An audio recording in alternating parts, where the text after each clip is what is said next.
Volume नहीं आ रहा है क्या भाई? आवाज नहीं आ रही? आ रही है सर। आ आ रही है रही है सर। सर। तो ये इसमें क्यों कह रहे हैं व्हाट्सएप पे आवाज नहीं आ रही, आवाज नहीं आ रही, वॉल्यूम नहीं है सर की? नो सर, क्लियर है सर। तो भाई जिनके क्लियर नहीं आ रही समझ लो उनके कोई ना कोई कनेक्टिविटी इशू है।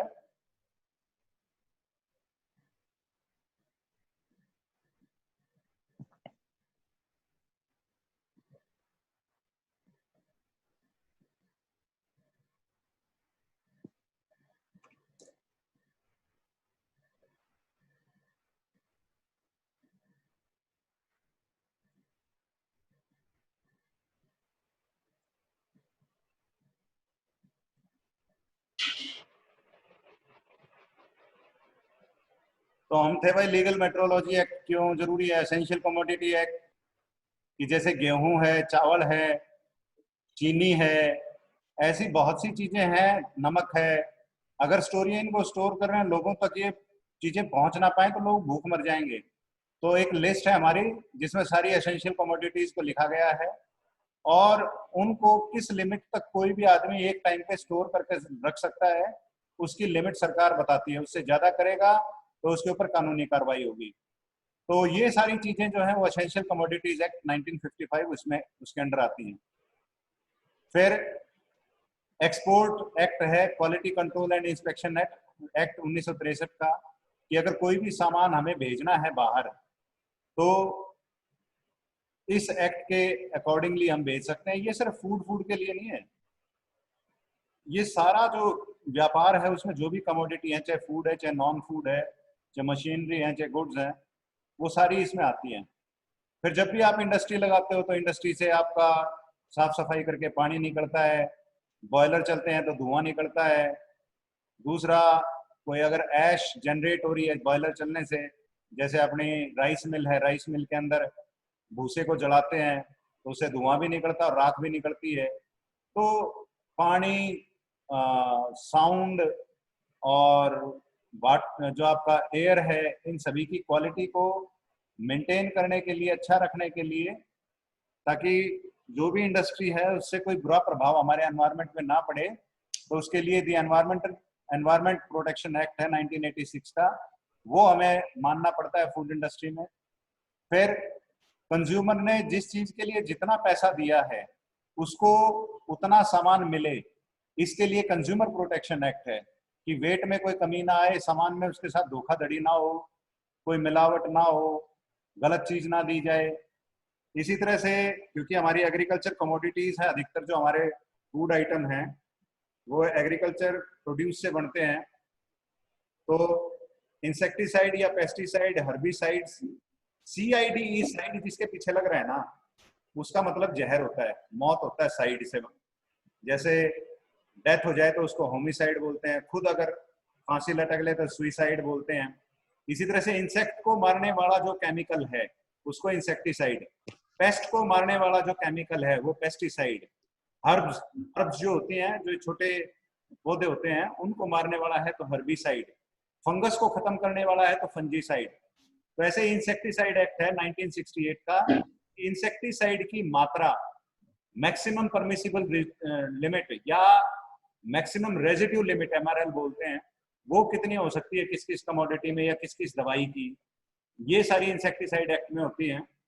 क्योंकि हमारे फूड में ना ऑर्गेनिक, इनऑर्गेनिक, इस तरह की ऑर्गेनिक की सर्टिफिकेशन चलती है। तो ऑर्गेनिक किसको मानते हैं कि जिन्होंने 3 साल से अपनी जमीन के अंदर कोई भी केमिकल फर्टिलाइजर या इंसेक्टिसाइड पेस्टिसाइड ना डाला हो।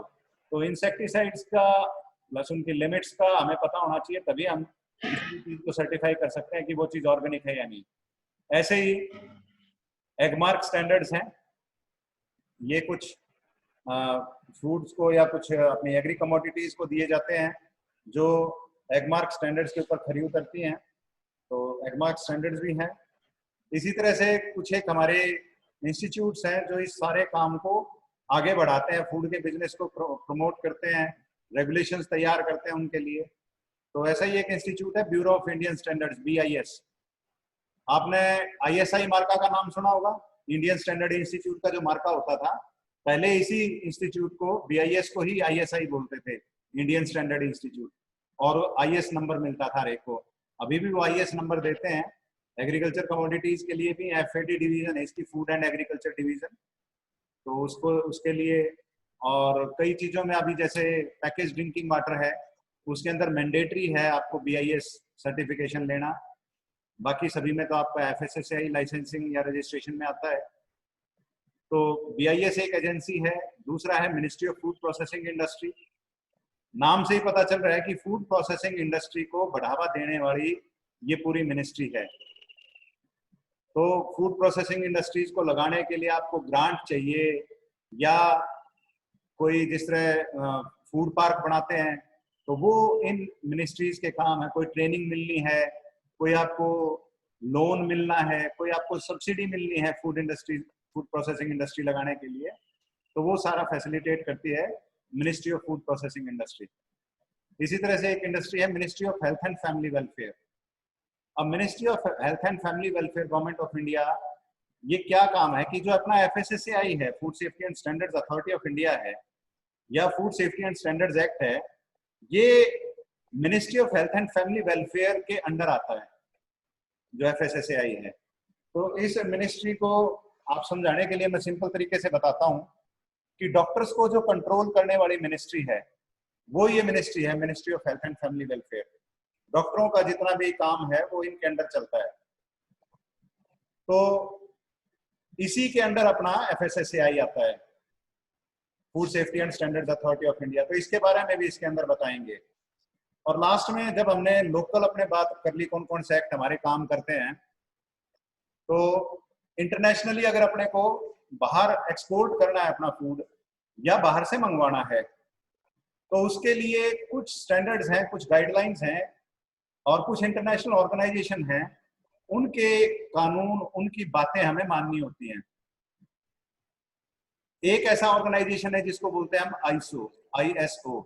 ये बेसिकली, इसको बोलने का तरीका ये है, आईएसओ है लिखने में, लेकिन इसको बोलते हैं आईसो।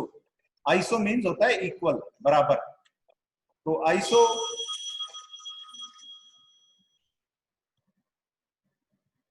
आईसो जो स्टैंडर्ड है, ऑर्गेनाइजेशन है, ये इंटरनेशनल स्टैंडर्ड बनाते हैं। जैसे आपने कई जगह पढ़ा होगा ना कि हमारी इंडस्ट्री को ISO 9001 मिला हुआ है, कोई कहता हमें ISO 9000 मिला हुआ है, कोई कहता हमें ISO 14000 मिला हुआ है, कोई कहता ISO हमें 22000 मिला हुआ है, FSMS मिला हुआ है। तो ये जो स्टैंडर्ड्स बनाने का काम है, ये इस ऑर्गेनाइजेशन का है। और स्टैंडर्ड्स क्यों बनाए जाते हैं, एक मोटी सी बात समझ लो कि मान लो 2 दुकानें हैं, और एक दुकान बहुत साफ सुथरी है, दूसरी दुकान उतनी साफ सुथरी नहीं है, मक्खियां वहां भिन बना रही हैं, तो आप किस दुकान से सामान लेना पसंद करोगे? मेरा जनरल क्वेश्चन है सभी से,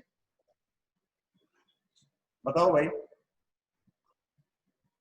आप किस दुकान से सामान लेना पसंद करोगे? साफ सुथरी सर।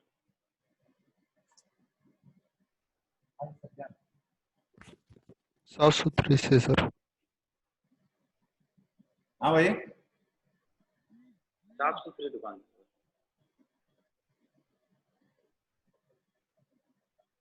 ये तो मैं दे आया था। ये सर आपकी कॉपी है। तुम्हें किसकी कॉपी दिया है? आप वाली कॉपी दिया है सर, आप इस पर वो मेरे पास रखी थी जी, मैंने आप देखा है सर, तो इस पर भी बोले मतलब एक पर वाले देखे चलेंगे। तो बिल के साथ तो यही दे के जाऊंगा, पता नहीं मैं बिल दे के आया हूँ साथ में हम इनके। दे के आए। तो फिर उसी को तो देनी है, ये आप पढ़ेंगे, इन्हीं के साथ तो बिल लगेगा। दे दी सर वो मैंने दूसरी की, सेम है कॉपी। एक मिनट भाई, तू तो दे आया उसकी कॉपी और ITO की कॉपी, हाँ हाँ हाँ वो दे के आया है। हाँ हाँ ये कॉपी मेरे बिलों के साथ उसके पास ही जाएंगी, उसको ही तो बिल क्लियर करने हैं मेरे। वो आपने दे दी, पता नहीं। नहीं, उसको क्या है, ये मेरे बिलों के साथ लगाएगा, ये मेरे बिलों के साथ लगेगी कॉपी यार, है तभी तो मेरे पास आई है। उसको समझा ये चीज। मैंने ये पूछा था भाई, एक दुकान के अंदर गंदगी ज्यादा है, मक्खियां भिन भिना रही हैं, दूसरी दुकान साफ सुथरी है, सामान का रेट बराबर है, तो आप किससे सामान लेना पसंद करोगे? साफ सुथरी वाली से सर। साफ वाली शॉप से सर। साफ सुथरी वाली से ना, क्यों? सर क्योंकि अपने Yes, sir. को पता है साफ सुथरा सामान है, Yes, sir. वहां पे बीमारियां होने के चांसेस कम है। Yes sir. तो अब हम मान लो यही दुकान अमेरिका के अंदर है। एक मिनट भाई। शर्मा जी नमस्कार। Very good morning sir. Sir class चल रही थी मेरी ऑनलाइन, बताओ कोई स्पेशल बात हो बताओ। हाँ हाँ हाँ हाँ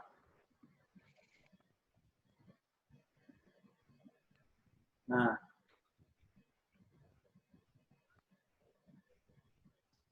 मैं क्लास के बाद कुलवीर सर से बात करता हूँ, ठीक है।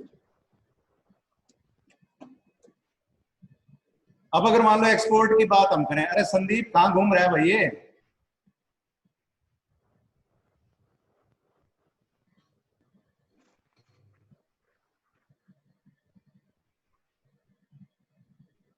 कैमरा को ऑफ कर दे या तो।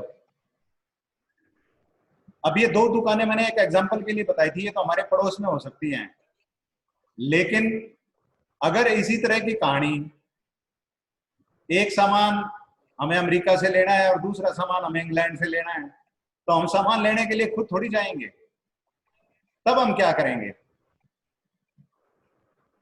उस काम के लिए ये इंटरनेशनल ऑर्गेनाइजेशंस हैं जो दुकानों को या बिजनेसेस को सर्टिफाई करते हैं कि ये जो बिजनेस चल रहा है वो सही ढंग से चल रहा है नहीं।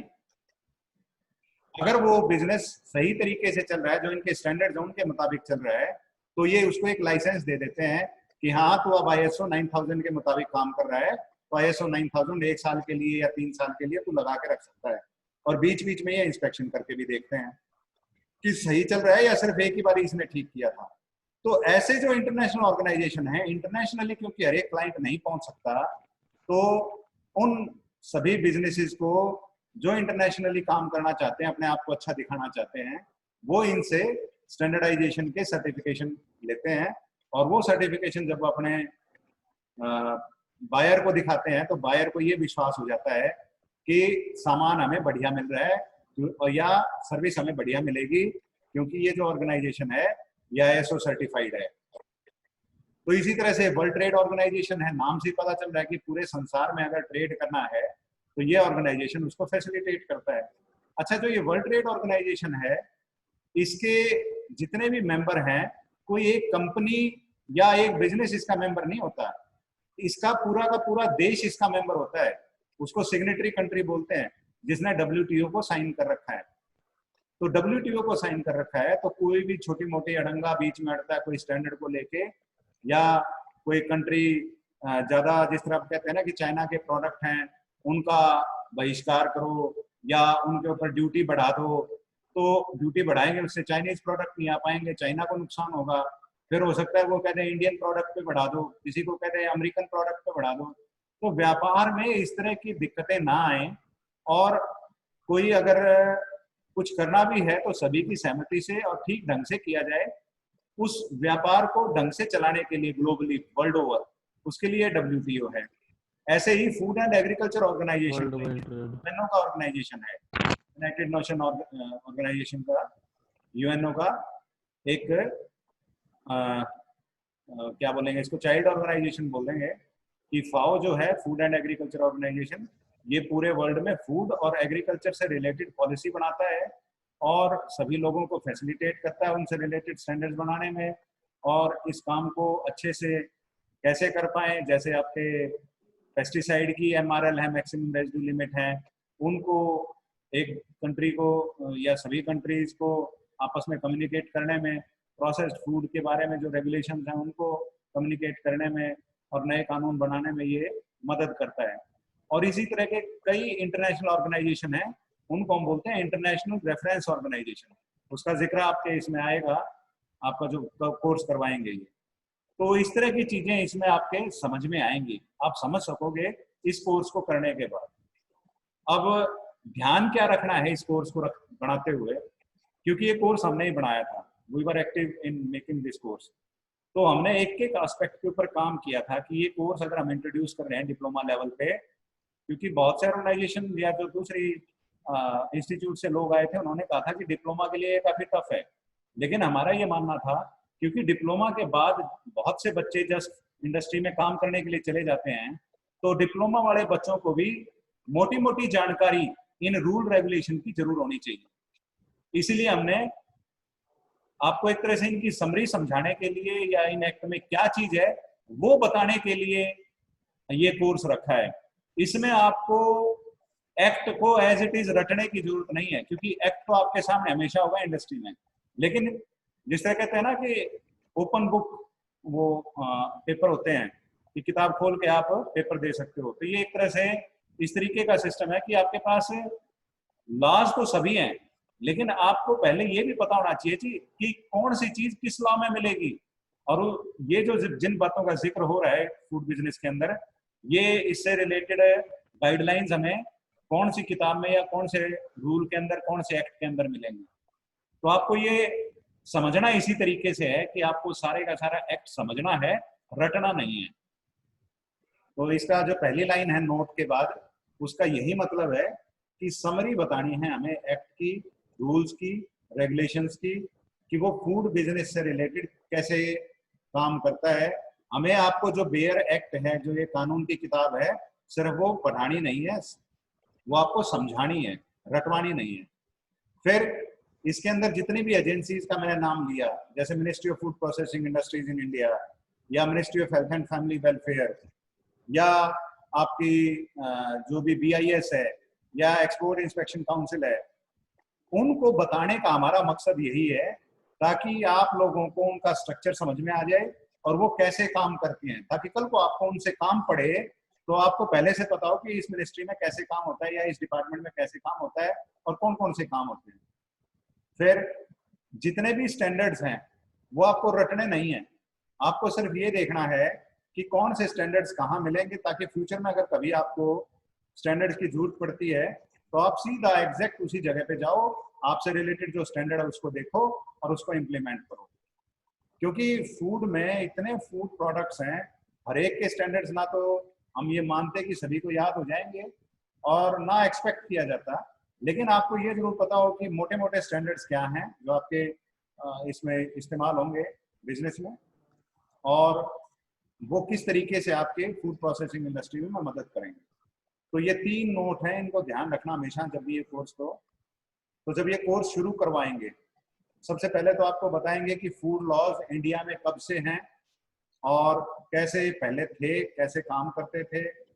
फिर ये जो हमारा नया एक्ट आया है food safety and standards act 2006, इसकी जरूरत क्यों पड़ी, ये एक्ट कैसे बना, इससे कोई एक्ट बनता है तो उसकी पूरी शुरुआत कैसे होती है, कोई भी चीज जब कानून बनता है तो ये कानून कैसे बनता है, तो food safety and standards act कैसे बना, इसका पूरा प्रोसीजर आपको बताएंगे। फिर इस एक्ट के अंदर ये 3 चीजें हैं। पहला है food safety and standards authority of India. जब ये एक्ट बना था, कोई भी एक्ट अगर बनता है तो वो पार्लियामेंट में पास होता है, जिसमें मेंबर ऑफ पार्लियामेंट उस पर मोहर लगाते हैं, तब तो वो एक्ट बनता है। जब वो एक्ट बन जाता है तो उस एक्ट के अंदर कुछ प्रावधान होते हैं, तो उनमें से एक प्रावधान ये था कि भाई इस एक्ट के अंदर जो बातें कही गई हैं उन बातों को लागू कौन करवाएगा, कोई ऐसी संस्था होनी चाहिए जो इस एक्ट को लागू करवाए। तो वो संस्था बनाई गई food safety and standards authority of India, जिसकी जिम्मेवारी ये है कि इस एक्ट को वो पूरे देश में लागू करवाए। और वो लागू किस तरीके से करवाती है, देखो एक्ट बनाने के लिए तो जाना पड़ता है पार्लियामेंट के पास। अब कोई मान लो आपको छोटी मोटी चीज जोड़नी है तो हर बार थोड़ी पार्लियामेंट में भागोगे। जब आपके पास अथॉरिटी है, उस अथॉरिटी किसी मिनिस्ट्री के अंडर काम कर रही है, तो मिनिस्ट्री के देख रेख में जो भी उनको रूल रेगुलेशंस अमेंडमेंट्स चाहिए वो सारी फिर वो उस मिनिस्ट्री के थ्रू और पास करवाती है, उनको बोलते हैं रूल्स एंड रेगुलेशंस। तो हमारे जो food safety and standard rule हैं, थोड़ा सा मेरी तरफ से भाई इंटरनेट कनेक्शन में शायद प्रॉब्लम आई है, मेरे पास अभी वार्निंग आई थी। तो जो रूल हैं वो बनाए गए और साथ में जो रेगुलेशंस हैं कि उन रूल्स के अंदर आगे रूल, देखो एक्ट तो हो गया समझ लो मोटा मोटा ही आपको बता दिया कि भाई ऐसा ऐसा कानून है और ये आपको मानना पड़ेगा, ये चीजें होती हैं उसके अंदर। तो अथॉरिटी जो बनाती है, अथॉरिटी फिर रूल फ्रेम करने में मदद करती है। रूल क्या होते हैं कि ये अलग अलग पार्ट हैं और इस पार्ट को इस तरीके से हैंडल किया जाएगा, इस पार्ट को इस तरीके से हैंडल किया जाएगा, ये सारी चीज रूल के अंदर मेंशन होती है। रूल के बाद बनती हैं रेगुलेशंस कि इस रूल को इनेक्ट करने के लिए ये 10 या 12 या 15 रेगुलेशंस हैं। भाई रजिस्ट्रेशन से रिलेटेड अलग है, कोई मिल्क प्रोडक्ट से रिलेटेड अलग है, या आपकी जो एडिटिव्स हैं उनसे रिलेटेड अलग है, या इंसेक्टिसाइड से रिलेटेड अलग है। तो ये रेगुलेशंस हैं, अभी शायद 18 या 19 रेगुलेशन है प्रेजेंटली, उनके बारे में हम बात करेंगे। तो ये रेगुलेशंस वगैरह जो बनाने का काम है ये आपका FSSAI करती है, एक्ट बनाने का काम पार्लियामेंट करती है। और फिर रेगुलेशंस में भी कई बार क्या है कि आपको कुछ कमियां लगती हैं, तो उन कमियों को आप वक्त के साथ दूर करते हो, उनको बोलते हैं अमेंडमेंट्स, सुधार। तो वो सुधार भी फिर FSSAI करती है। तो ये तो था food safety and standards act के बारे में। इसके बाद आएगा हमारा food safety and modernisation, food safety modernisation act, FSMA. FSMA basically US का फूड सेफ्टी से रिलेटेड रूल है। FSSA जो है वो इंडिया का है, फिस्मा 2011 में पास हुआ था, ये यूएसए का है।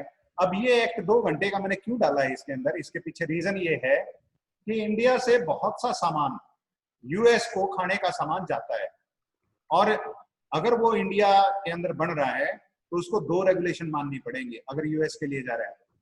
एक तो इंडिया की जो रेगुलेशन है वो तो माननी पड़ेंगी क्योंकि वो फूड इंडस्ट्री इंडिया में है।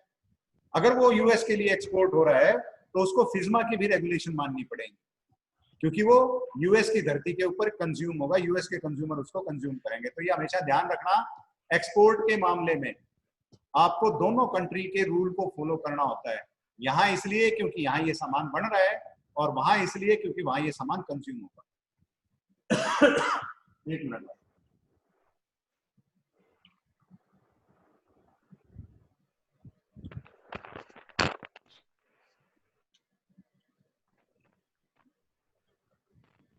फिर इसके बाद है लीगल मेट्रोलॉजी एक्ट। मैंने बताया था आपको लीगल मेट्रोलॉजी एक्ट 2009। ये इसलिए डाला है ताकि कई बार ये होता है कि जी अगर हम कोई पैकेज कमोडिटी है, मान लो आप घी पैक कर रहे हो और उसके आप ऊपर आपने लिख दिया मान लो 1 kg, तो जी 1 kg में ग्राम में कितना कम या ज्यादा हो सकता है, वेट में या लीटर में कोई चीज दे रहे हो तो कितनी कम या ज्यादा हो सकती है, ये चीज आपको food safety and standards act में नहीं मिलेगी। ये चीज क्योंकि वजन से रिलेटेड है या वॉल्यूम से रिलेटेड है, ये चीज आपको, या कितने सैंपल उठाने हैं, ये इस तरह की चीजें आपको लीगल मेट्रोलॉजी एक्ट में मिलेंगी। बहुत बार बच्चों के, अभी भी जो पास आउट बच्चे उनके फोन आते हैं कि सर इस एक्ट को या अपने ये चीज मेरे को इसमें FSS एक्ट में नहीं मिल रही, ये कहाँ होनी चाहिए। तो उनके लिए हमने इस एक्ट का ये पोर्शन जरूर डाला है कि भाई आपको कम से कम ये जरूर पता हो कि आपसे रिलेटेड अगर ये इस तरह की जो चीज है वो आपको लीगल मेट्रोलॉजी एक्ट में मिलेगी। इसी तरह से अगर कोई फ्लोर मिल में काम कर रहा है या कोई अपना वेयर हाउस में काम कर रहा है फूड टेक्नोलॉजिस्ट, तो उसको एसेंशियल कमोडिटीज एक्ट के बारे में जरूर पता होना चाहिए कि वो कितना सामान किस लिमिट तक किस तरीके की प्रेमिसेस के अंदर स्टोर कर सकता है। और टाइम टू टाइम गवर्नमेंट की रेगुलेशंस जैसी समस्या आती है उसके हिसाब से ये चेंज होती रहती हैं। तो ये जो चीज है वो एसेंशियल कमोडिटीज एक्ट 1955 वाले में आएंगी।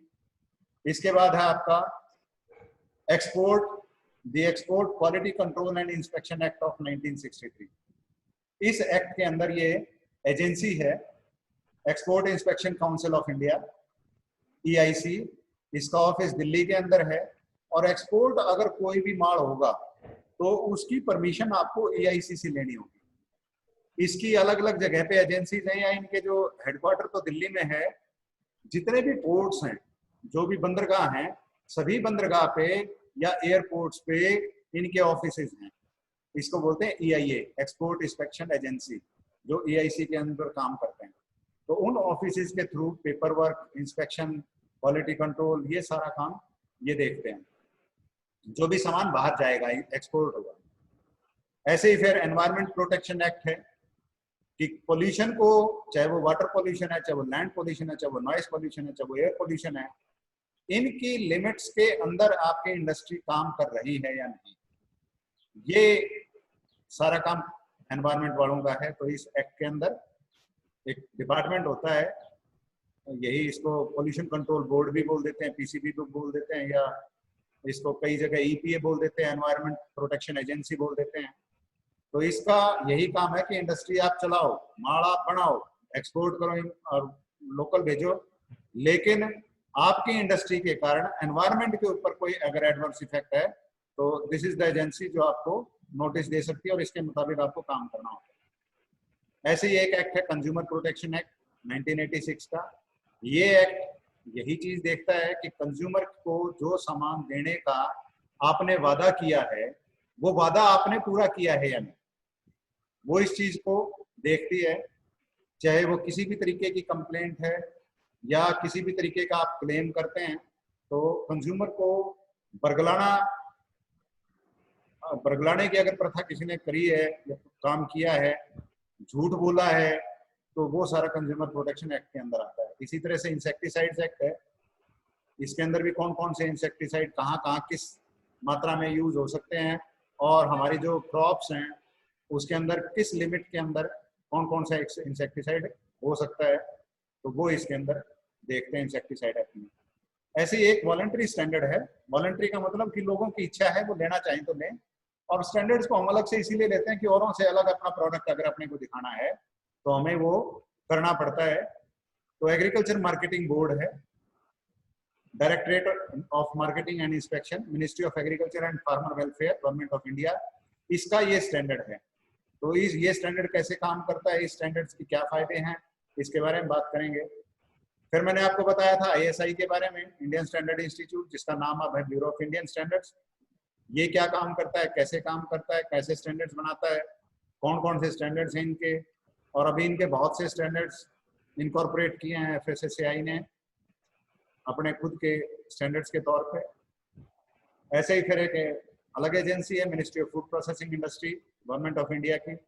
ये मिनिस्ट्री का काम यही है कि फूड प्रोसेसिंग इंडस्ट्रीज को सहायता देना, मदद देना, टेक्निकल हो, चाहे वो फाइनेंशियल हो, चाहे वो पॉलिसी मैटर हो, तो उन सभी के अंदर सभी फूड प्रोसेसिंग इंडस्ट्रीज की मदद करना वो MOFPA का काम है। जो ministry of health and family welfare है, ये अपना जो food safety and standards act है उसकी देखरेख इस मिनिस्ट्री के अंदर होती है। और यही मिनिस्ट्री के बारे में मैं बता रहा था कि डॉक्टर्स को भी गवर्न करने वाली यही मिनिस्ट्री है।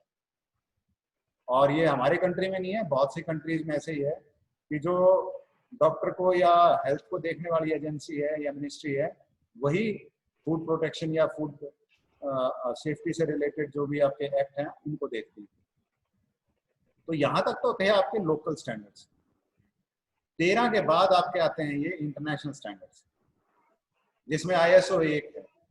अब ISO बहुत बड़ा ऑर्गेनाइजेशन है और इसने अलग अलग स्टैंडर्ड्स बनाए हुए हैं, जिनमें से हमारे जो काम के अभी फिलहाल हमें जो लगते हैं ये 5-6 स्टैंडर्ड्स हैं। हाँ जी राहुल राजपूत भाई, तेरी म्यूट कर ले, मेरे तक आवाज आ रही है। कौन है ये राहुल राजपूत? अपना म्यूट करके रखा करो भाई, मेरे तक आवाज नहीं आनी चाहिए, डिस्टर्ब होती है क्लास। तो international organisation for standardisation ISO, इसके अंदर जो हमारे काम के स्टैंडर्ड है ISO 9001, ये क्वालिटी से रिलेटेड स्टैंडर्ड है। और ये स्टैंडर्ड सारे क्या हैं, जेनरिक हैं। अब क्वालिटी मैनेजमेंट चाहे वो आपकी फूड इंडस्ट्री में हो चाहे आपकी ऑटोमोबाइल इंडस्ट्री में हो, वही ISO 9001 उनको मिलेगा, वही ISO 9001 फूड इंडस्ट्री को मिलेगा, क्योंकि ये क्वालिटी से रिलेटेड, क्वालिटी को मैनेज करने की, क्वालिटी को कंट्रोल करने की बात करता है। दूसरा स्टैंडर्ड है इनका ISO 14001। ये जो हमारा एनवायरमेंटल प्रोटेक्शन एक्ट था या एनवायरमेंटल मैनेजमेंट एक्ट है या जो भी, कहाँ गया, एनवायरमेंट प्रोटेक्शन एक्ट है 1986 का, उसको अगर हमें कंप्लाई करना है तो हमें कौन कौन से तरीके अपनाने पड़ेंगे, एनवायरमेंट को हम कैसे मैनेज कर सकते हैं। 10 मिनट में हमारी क्लास खत्म हो जाएगी भाई, 5 ही मिनट में, बस इसको मैं समअप करने वाला हूँ। तो वो हमारा आता है ISO 14001 में। आपको ये जरूर पता होना चाहिए कि एनवायरमेंट से रिलेटेड ISO का कौन सा स्टैंडर्ड है 14001, मैंने क्वालिटी मैनेजमेंट से रिलेटेड कौन सा है 9001, उसके बाद अगर आप किसी लैब के अंदर काम करते हो, फूड टेस्टिंग लैब है जैसे, तो उसकी कंपिटेंसी टेस्ट करनी है या कैलिब्रेशन करनी है, तो उसके लिए है ISO 17025 17025। ये सोनली कैलिब्रेशन लेबोरेटरीज के लिए या टेस्टिंग लेबोरेटरीज की कंपिटेंस के लिए है ये स्टैंडर्ड। अगर फूड सेफ्टी से रिलेटेड अगर आपको अपनी इंडस्ट्री के अंदर काम करना है तो फूड सेफ्टी मैनेजमेंट सिस्टम या food safety management standard ISO 22000 है। ऑक्यूपेशनल हेल्थ एंड सेफ्टी, जो लोग आपके वहां काम कर रहे हैं उनकी सेहत को लेके, उनकी सेफ्टी को ध्यान में रखने वाला स्टैंडर्ड है, तो ISO 14001 है। ऐसे ही चाहे आप बॉयलर यूज कर रहे हो, चाहे आप इलेक्ट्रिसिटी यूज कर रहे हो, एनर्जी किसी भी फॉर्म में अगर आपकी इंडस्ट्री में लग रही है तो उस एनर्जी को सही तरीके से मैनेज करने का तरीका बताने वाला जो स्टैंडर्ड है वो ISO 50001 स्टैंडर्ड। तो ये ISO के 6 स्टैंडर्ड हैं जो हमारे काम के हैं, इनके बारे में हम बात करेंगे आगे। ऐसे ही एक इंटरनेशनल एजेंसी है वर्ल्ड ट्रेड ऑर्गेनाइजेशन, इसमें 2 जगह आपका जिक्र आएगा हमेशा। मैंने बताया था फैसिलिटेट करती है बिजनेस को पूरे ग्लोबली कंट्रीज के बीच में। इसके 2 एग्रीमेंट हैं जिनका जगह जगह जिक्र आएगा, agreement on TBT technical barriers to trade और agreement on sanitary and phytosanitary measures. Sanitary और फाइटोसैनिटरी का मतलब ये कि चाहे आपका सैनिटरी तो वहां देखते हैं जहां आपका एनिमल्स हैं, फाइटोसैनिटरी जहां आपके प्लांट, तो प्लांट प्रोडक्ट है या एनिमल प्रोडक्ट है, उनको साफ सुथरा रखने के कौन से मेजर्स हैं उस पर पूरे वर्ल्ड ओवर ग्लोबल एग्रीमेंट है वर्ल्ड WTO का, उसको हम एग्रीमेंट ऑन SPS बोलते हैं। और टेक्निकल बैरियर्स टू ट्रेड का मतलब क्या है कि टेक्निकल बैरियर क्या होते हैं, मान लो हमारे यहाँ स्टैंडर्डाइज मिल्क या जो आपका फुल क्रीम मिल्क है उसके अंदर 6% आप फैट देते हैं, लेकिन कोई दूसरी कंट्री है वो फुल क्रीम में 8% अगर फैट देती है, तो आपने समझौते में लिखा था उनके साथ कि हम आपको फुल क्रीम मिल्क देंगे।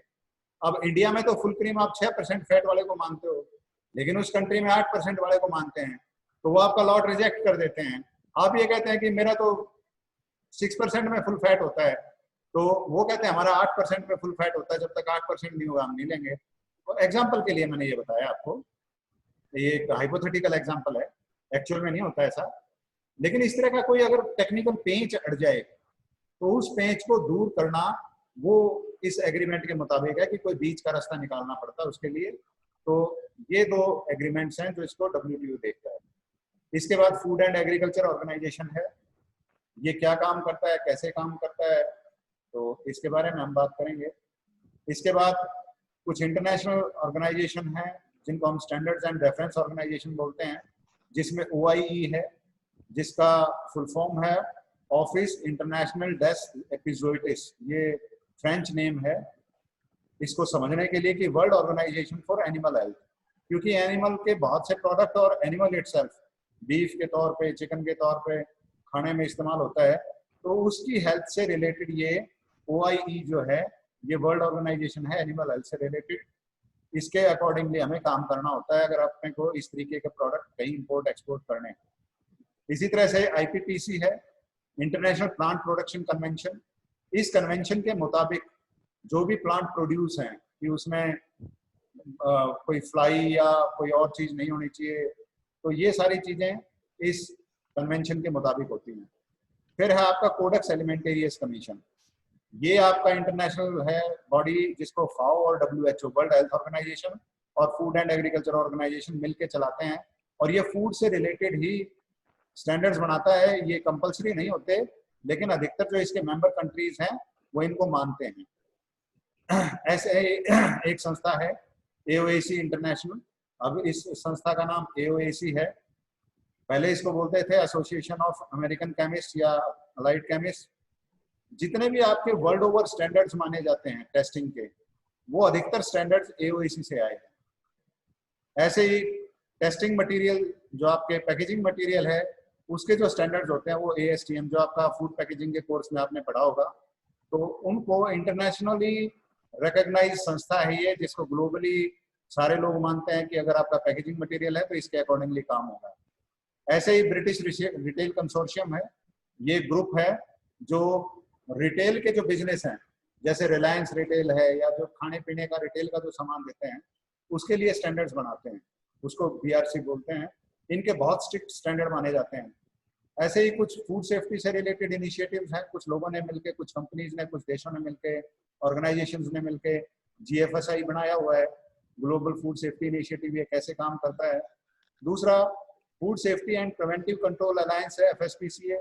ये भी इसी तरीके का कई कंट्रीज ने और ऑर्गेनाइजेशंस ने मिलकर बनाया है। तो ये कैसे काम करते हैं? ये ट्रेनिंग देने का काम भी करते हैं, सर्टिफिकेट देने का काम भी करते हैं फूड सेफ्टी में, फूड डिफेंस में। तो इनके बारे में आपको बताएंगे। तो ये इस तरीके से अपना पूरा कोर्स होगा और नेक्स्ट क्लास से अपनी इसके लेक्चर स्टार्ट हो जाएंगे। और फिलहाल के लिए आप डाउनलोड कर लेना जो मैंने आपको बताया था। डाउनलोड के लिए आपको मेरी ये जो वेबसाइट है, इस वेबसाइट पे यहाँ 5th सेमेस्टर फूड टेक्नोलॉजी में 5.1 और FLS food laws and standards नाम से आपको यहाँ नोट्स मिल जाएंगे। और तब तक के लिए आप टेम्परेरी जो नोट्स आपके ये हैं फूड लॉज एंड स्टैंडर्ड्स के, इनसे काम चलाओ।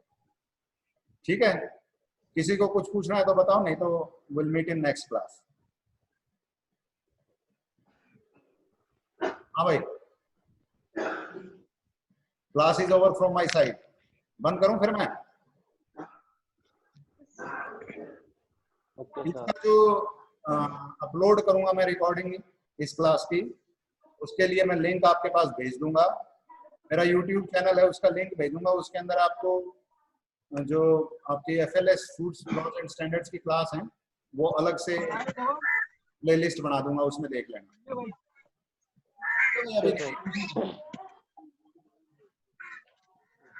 कौन सी बोल